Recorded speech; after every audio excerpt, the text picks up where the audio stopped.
H2 Intereconomía, tu espacio semanal sobre el hidrógeno. Porque en Radio Intereconomía apostamos por el sector energético y la energía limpia. Presenta Rubén Gil. Aquí estamos, son 7:32 minutos de la mañana, hablando de hidrógeno como cada martes en Capital Intereconomía, una nueva edición de H2 Intereconomía, 32º capítulo ya de la temporada, en el que vamos a hablar hoy de la conexión de España con otras partes de Europa, que son nuestros vecinos más cercanos hablando de hidrógeno. Vamos a hablar del corredor entre los puertos de Bilbao y Ámsterdam, que visitaban la semana pasada en los Países Bajos los Reyes de España, y vamos a hablar también de la relación, como digo, con nuestros vecinos en materia de hidrógeno, también de la situación actual del hidrógeno en España y de los retos, los usos y las oportunidades de futuro de este vector energético. Lo vamos a hacer con la ayuda de Antonio González García Conde, que es el vicepresidente de la Asociación Española del Hidrógeno. Nos visita además esta mañana por aquí, en nuestro estudio, Enrique Girón, el director general de Ariema, y como siempre empezamos contándoles todas las noticias que nos ha dejado el mundo del hidrógeno en la última semana. Con Paloma Arnaldos y comenzando en el Parlamento Europeo, que avanza en la reforma del mercado eléctrico y el desarrollo del gas renovable e hidrógeno. El objetivo es aumentar las inversiones en infraestructuras de hidrógeno, especialmente en las regiones carboníferas, promoviendo una transición hacia fuentes de energía sostenibles como el biometano y el hidrógeno con bajas emisiones de carbono. Los reyes Felipe de España y Guillermo de Países Bajos promueven el corredor de hidrógeno entre los puertos de Bilbao y de Ámsterdam. Durante la visita se ha profundizado en asuntos como el desarrollo de un corredor intraeuropeo del hidrógeno. El corredor Bilbao-Ámsterdam se sitúa explícitamente en el contexto de las ambiciones de la Unión Europea de crear corredores intraeuropeos para la exportación e importación de hidrógeno, contribuyendo a la seguridad energética y aprovechando los beneficios económicos relacionados. Europa da luz verde definitiva al corredor del hidrógeno de Asturias. La Comisión Europea ha incluido al corredor del hidrógeno H2Med a la red troncal española y a 2 almacenamientos subterráneos en su listado de proyectos de interés comunitario, lo que les permitirá beneficiarse de las ventajas ligadas a esta catalogación, entre ellas respaldo económico. El tren impulsado por hidrógeno termina sus pruebas en Galicia. La línea convencional entre Ourense y Santiago ha servido de escenario para el desarrollo de las últimas pruebas del primer tren experimental de hidrógeno que circula en España. Se trata del proyecto FCH2Rail, que con un presupuesto de 14 millones de euros ha puesto en marcha este tren que tiene por objetivo comprobar la eficacia de las pilas de combustible de hidrógeno en la tracción ferroviaria para sustituir el gasoil en líneas que no estén electrificadas. Petronor impulsa un mercado de hidrógeno renovable europeo junto a empresas de Alemania y Holanda. La filial de Repsol ha firmado un acuerdo de colaboración con empresas holandesas y alemanas y el puerto de Ámsterdam para el desarrollo de un mercado europeo en hidrógeno renovable. La compañía vasca lidera el corredor vasco del hidrógeno y el hub de descarbonización en el puerto de Bilbao con una inversión superior a los 200 millones de euros. Y Highlight descarbonizará la inspección aérea con su dron dirigible propulsado por hidrógeno. La compañía ha anunciado una recaudación de fondos de 3,7 millones de euros de sociedades de capital riesgo y business angels. Este acuerdo permitirá a la joya francesa de iCombinator acelerar el despliegue de sus drones dirigibles a escala industrial para ofrecer la primera solución de emisiones cero capaz de inspeccionar cualquier tipo de infraestructura desde el aire.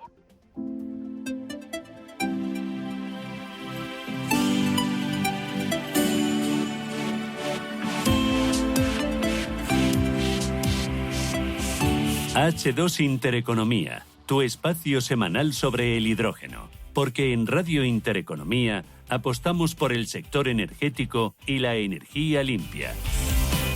Cada martes en H2 Intereconomía, un programa que hacemos de la mano con la ayuda de Ariema. Hoy con nosotros Enrique Girón, director general de Ariema. ¿Qué tal, Enrique? Bienvenido, ¿cómo estás? Muy buenos días.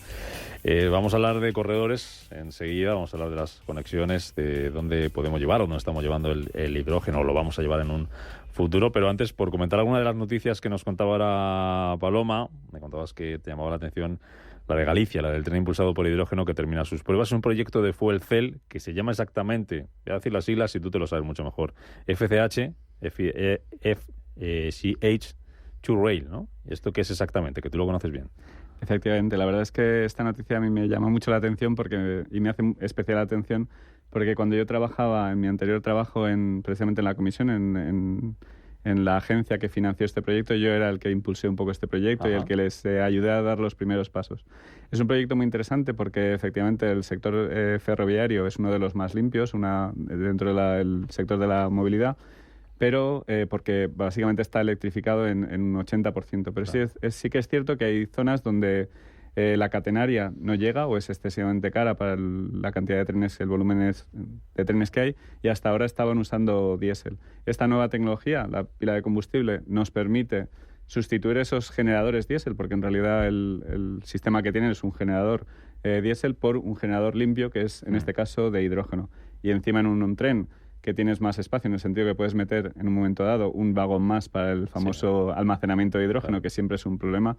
Pues tienes esa flexibilidad y yo creo que ayudará a llegar al 100% de electrificación, en este caso con hidrógeno, de los trenes. Encima, en este caso, es una compañía española, SCAF, la que impulsa este tren, porque hay otras alternativas que se han hecho en Europa, como Alstom o Siemens, pero en este caso, en este proyecto concreto, es SCAF, y la verdad es que me hace mucha ilusión ver cómo van avanzando. Porque además hay que tener en cuenta que hay zonas donde la catenaria es muy cara, pero es que hay zonas donde no quieres meter catenaria, claro, pues en el medio del Pirineo o en algún sitio así que sea de especial relevancia ecológica o por paisajística, no quieres meter catenaria. Entonces esta tecnología va a dar una opción muy muy buena para limpiar este sector tan bueno. Al no meter catenaria en esas zonas, por ejemplo, que mencionas, Enrique, lo que no permitiría sería tener un tren electrificado en esas zonas, ¿no? Y ahí es donde puede jugar el hidrógeno.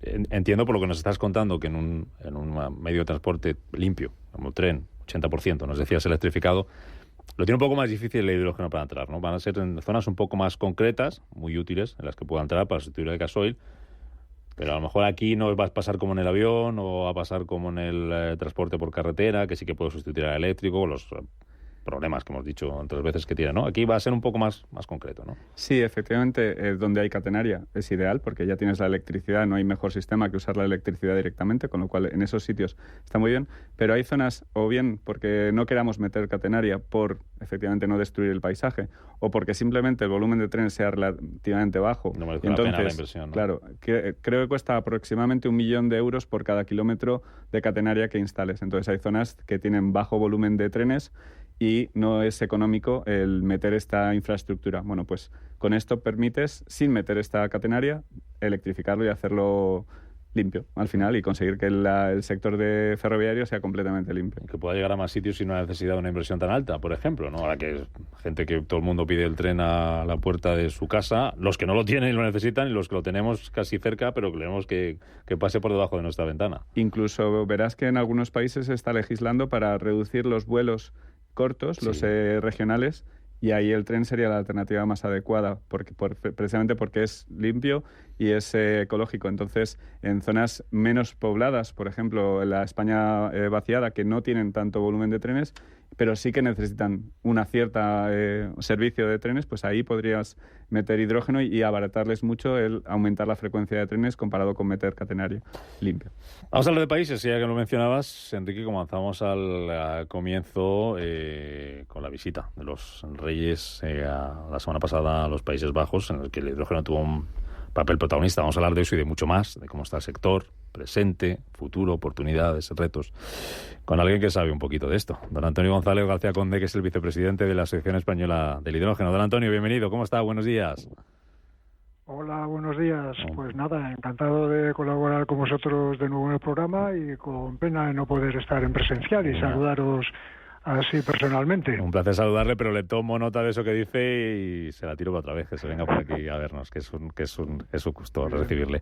Empiezo por el viaje de los Reyes, si le parece, que llamaba mucho la atención, a lo mejor a la gente que pueda estar menos metida en esto del hidrógeno, que los Reyes vayan a los Países Bajos y de las cosas más destacadas de ese viaje sea pues esa visita a ese corredor del hidrógeno que une los puertos de Bilbao y de Ámsterdam. ¿Qué visita tiene para el hidrógeno, para este sector energético, don Antonio, esta visita de los Reyes, y qué puede suponer este corredor para España? Bueno, hombre, esta visita de los Reyes, desde luego, siempre es muy importante porque, en definitiva, digamos, lo que están es escenificando la voluntad de los dos países, ¿no?, en que se posicionen pues como líderes en la tecnología, en este caso de producir y utilizar el hidrógeno, ¿no?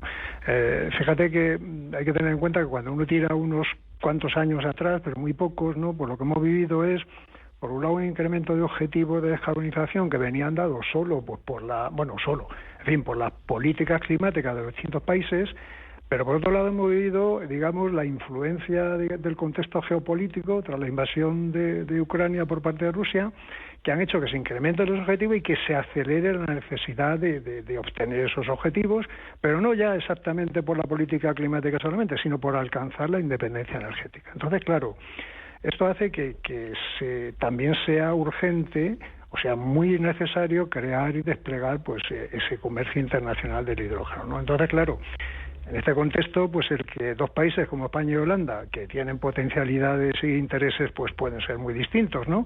Pues que hayan sabido encontrar un punto común, digamos, para establecer los primeros corredores intracomunitarios del hidrógeno verde, pues hombre, esto francamente es muy importante, ¿no?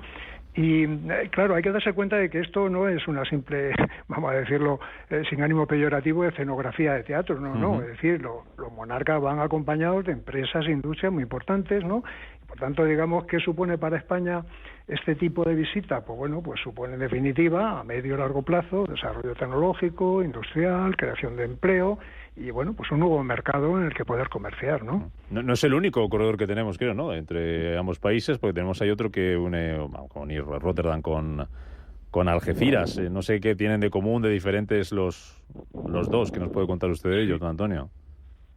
Sí, bueno, la verdad es que probablemente, por cierto, déjame que os vuelva a felicitar por la cantidad de expertos de distintas empresas que lleváis al programa, porque desde luego entiendo que casi tenéis una visión más actualizada de lo que está ocurriendo vosotros que lo que pueda tener yo, que no me da tiempo, ¿no?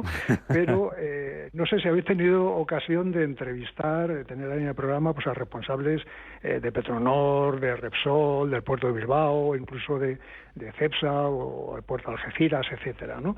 Ellos indudablemente os podrían dar datos mucho más de detalle de lo que yo os pueda comentar ahora de manera general, ¿no? Entonces, por responder a tu pregunta, lo que tengo yo en la cabeza de manera genérica de esta acción en Bilbao-Ámsterdam, ¿no?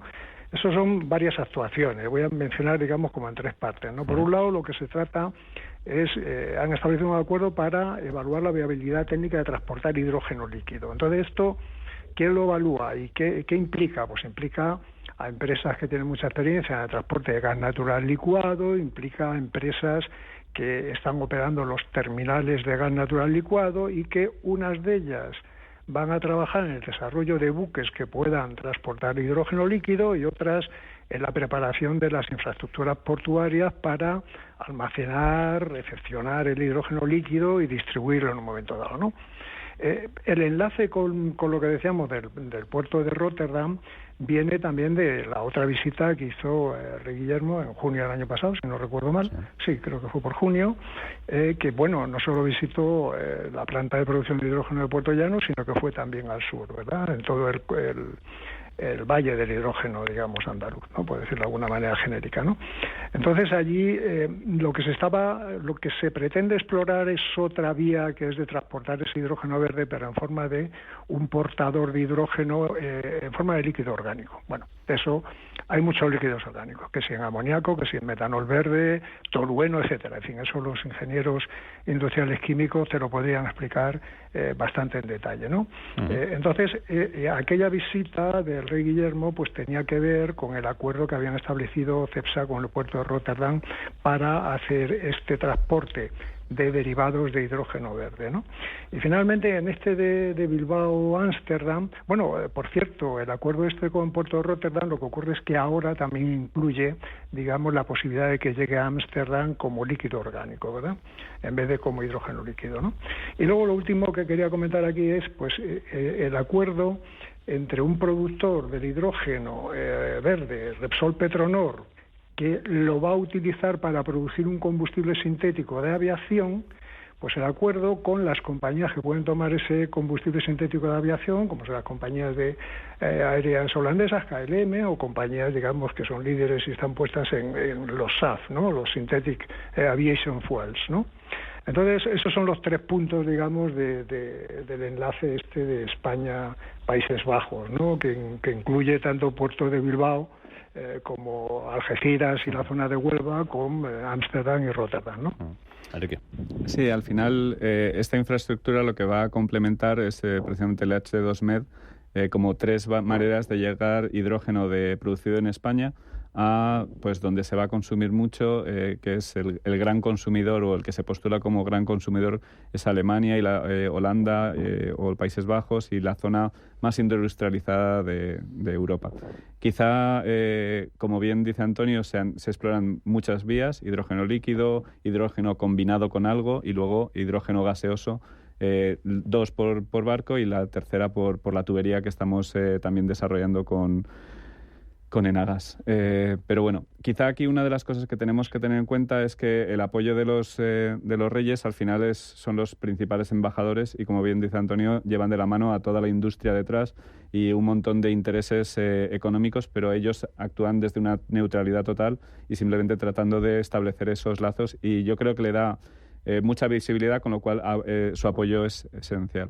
Quizá aquí lo que tenemos que tener en cuenta es para qué queremos usar el hidrógeno, no solo en Europa, que está claro, es descarbonización, pero también en España. Y una de las cosas que ha dicho Antonio que es muy interesante es Petronor, gran consumidor de hidrógeno, efectivamente. Ahora mismo en España hay una demanda de hidrógeno de por sí, pero es que en el futuro a lo mejor deberíamos incrementar esa demanda y asegurarnos de que el hidrógeno que producimos en España primero se consuma en España y lo que sobre sea lo que llevemos al resto de Europa. También se está planteando, y lo que no tenemos que perder de vista son los competidores, porque Europa ya ha dicho no vamos a llegar a una independencia energética total, porque ya estamos planteando que queremos traer hidrógeno de otros sitios, pero más descentralizado, de tal manera que muchos actores puedan actuar y no tengamos una dependencia de una única región geográfica, porque si no, efectivamente, en cuanto hay un problema ahí, nos genera un problema en Europa. Y entonces están planteando en Europa, y los objetivos de Europa es que se produzca hidrógeno tanto en el norte de África como en otras regiones, que también tendrán que competir con esos corredores que estamos estableciendo de España. Don Antonio, ¿qué le parece eso que plantea Enrique? El hecho de que donde queremos quedarnos y mandar mucho o poco el hidrógeno, si lo hacemos fuera, lo hacemos dentro. Efectivamente, bueno, sí, 2 apuntes, ¿no? O sea, como ves, digamos, en el establecimiento de este comercio internacional del hidrógeno, pues claro, lo que estábamos hablando de esta última visita de los Reyes, pues se está refiriendo mucho al transporte marítimo, ¿verdad? Cómo llevar hidrógeno y derivados por transporte marítimo. Lo que acaba de mencionar Enrique, del H2Med, se refiere a transporte por gasoducto, ¿no? Y entonces, y eso incorpora, digamos, un acuerdo España, Portugal, Francia, Alemania, que francamente es muy importante, ¿no? Indudablemente hay acuerdos también con otros países, ¿no? El rey Felipe VI pues inauguró un encuentro empresarial España-Dinamarca a finales del año pasado, ¿no? Que vino organizado por la COE y los Ministerios de Exteriores, el ICEX, etcétera, ¿no? Y desde luego, oye, no es porque quiera vender mi libro, ¿no? Pero la Asociación Española de Hidrógeno, que participó en aquel evento, tenemos establecidos, pues creo que acuerdos con 22 o 23 países distintos, precisamente con este enfoque de tratar de establecer, digamos, pues el nuevo negocio del hidrógeno, ¿no? Entonces, fíjate que todo esto que estamos diciendo hasta ahora es como mercado internacional, ¿verdad? Pero ojo, porque hay un mercado interior, ¿no?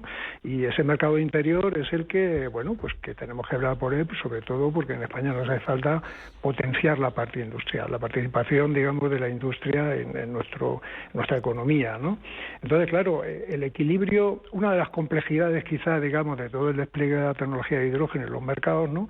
Pues es también, para un país como España, ese equilibrio, digamos, de mercado interior frente al mercado exterior. Es decir, hay negocios, sin ninguna duda, y mucho en el mercado exterior, ¿no? Pero debemos no perder de vista que tenemos que alimentar nuestro mercado interior e industrializarnos, ¿no? Este es el enfoque que estaba aportando Enrique, ¿no? Es decir, que si nosotros producimos hidrógeno verde, y ese hidrógeno, por ejemplo, por poner un ejemplo, podemos suministrarlo a las industrias que necesitan calor de alta temperatura, por ejemplo, la industria del acero, pues nosotros nos convertimos en vendedores, exportadores de acero verde. O si lo llevamos a la cerámica, pues también verde, descarbonizadas, etcétera, ¿no? Es decir, que también tenemos que pensar en ese mercado interior que consuma ese hidrógeno que produzcamos, ¿no? Uh-huh. Además, complementando lo que dices, Antonio, hay que tener en cuenta una cosa. Uno de los costes del hidrógeno es el transporte, que el hidrógeno es bastante costoso de transportar. En España, afortunadamente, por la radiación solar que tenemos, vamos a tener un hidrógeno bastante competitivo comparado con el hidrógeno que tengan en otras regiones. ¿Competitivo por qué? Porque va a ser más barato. Debido a que tenemos más radiación solar, podemos aprovechar más ese sol para producir electricidad y esa electricidad hidrógeno. Si ese hidrógeno, que va a ser más barato que en otros sitios, en vez de llevarlo a Alemania, que se va a encarecer en el transporte, lo usamos aquí, va a hacer que el producto verde que generemos aquí, ya sea acero, ya sea cemento, ya sea cerámica, como bien apunta Antonio, va a ser más sostenible y más competitivo, porque va a tener un precio de materia prima, en este caso de energía, más barato que otros. Con lo cual, no solo hay que vender hidrógeno, que también, o sea, generemos un mercado internacional, por supuesto, porque eso abaratará el hidrógeno y ayudará a todos, pero también aprovechemos la ventaja país que tenemos en España para aprovechar a reindustrializarnos y, además, poder exportar y generar empleo, porque para bien o para mal el hidrógeno me encanta, yo soy súper fanático de hidrógeno y me conocéis, pero es cierto que las plantas fotovoltaicas y los electrolizadores no generan muchísimo empleo, en el sentido de no tienes muchos operarios ahí trabajando, pero si aseguras que además de eso tienes a los operarios de las cementeras, de las vidrieras, de las cerámicas, etcétera, etcétera, pues generas más empleo aquí. Y de hecho, uno de los objetivos que tenemos, y perdona que voy a meter una cuña aquí, en el PMH2, ya sabéis que es un evento que organizamos desde Ariema, el encuentro sectorial del hidrógeno, y lo organizaremos en octubre de este año. Octubre, ¿no? Efectivamente. Pues una de las cosas que vamos a fomentar es que vengan esos posibles consumidores de hidrógeno del futuro, ¿sabes? Que ahora todavía están un poco pensando en sus costes y consumiendo hidrógeno gris o consumiendo otros combustibles como el gas natural, pues que vengan para decir cuáles son sus planes, cuáles son sus necesidades, de tal manera que puedan hablar directamente con todo el sector del hidrógeno a exponer sus necesidades. Sí. Le hago la última, que nos quedan 2 minutos. Don Antonio, como vicepresidente de la Asociación Española del Hidrógeno, ¿cómo ve usted el panorama? ¿Cómo ven ustedes en la asociación la situación del hidrógeno en general en el mundo, en Europa y en España en particular? Bueno, vamos a ver, yo diría por un lado que la situación general de hidrógeno no es tan buena como compleja, ¿no? Pero bueno, entiéndaseme. Es un buen titular. Claro, hay que reconocer que cuando uno quiere articular un despliegue muy rápido de una infraestructura de hidrógeno, que es un nuevo vector energético, pues no es una cosa simple. Es decir, que todos los países están tratando de posicionarse lo más rápidamente posible en base a su fortaleza, no cabe duda, ¿no?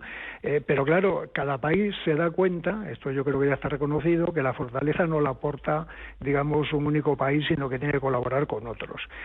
Por sectores, digamos, cuando tú eres fuerte en un determinado sector, yo qué sé, pues en el acero o lo que fuera, pues te das cuenta que un único sector no puede aportar la fortaleza para posicionarte en el mercado del hidrógeno. Entonces, se necesita la colaboración del sector privado y del sector público. Pero es que, además, ya se han dado cuenta todo el mundo que tampoco una única empresa grande de un determinado sector es fortaleza suficiente para introducir rápidamente el hidrógeno. Entonces, está apareciendo la importancia que siempre hemos dicho de la colaboración público-privada, pues ahora también se reconoce que es muy importante la colaboración privada-privada.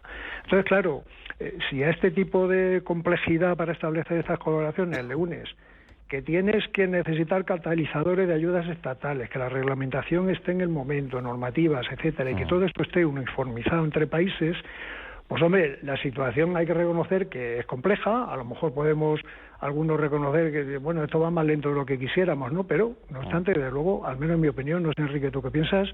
Pero yo creo que se van dando todos los pasos que necesitamos y que al menos nuestras empresas, desde luego, están bien preparadas para competir en este nuevo mercado y generar empleo, ¿no? Pues sé, en 15 segundos, ya que te ha lanzado la pregunta, Antonio, respóndela, Enrique. Yo creo que no solo es compleja, pero sobre todo es esperanzadora, porque creo que estamos llegando y quería usar mis 15 segundos para ensalzar también la labor de la Asociación Española del Hidrógeno, que es un foro de debate y de encuentro de todo el sector, y la verdad es que hacen un papel muy bueno para abogando por el hidrógeno desde hace muchos años. Guárdenos un hueco en la agenda, don Antonio, para cuando tenga un ratito un martes y viene por aquí a vernos. Don Antonio González García Conde, vicepresidente de la Asociación Española del Hidrógeno. Un placer como siempre. Muchas gracias. A seguir bien. Don Enrique Girón, director general de Ariema. Hablamos la semana que viene. Cuídate mucho, que vaya bien la semana. Chao, chao. La semana que viene. Nos vamos, que llegamos casi a las 12 del mediodía. Faltan un poquito más de 3 minutos para ello. Noticias y después Rafa Jiménez con la media sesión. Hasta mañana. Adiós.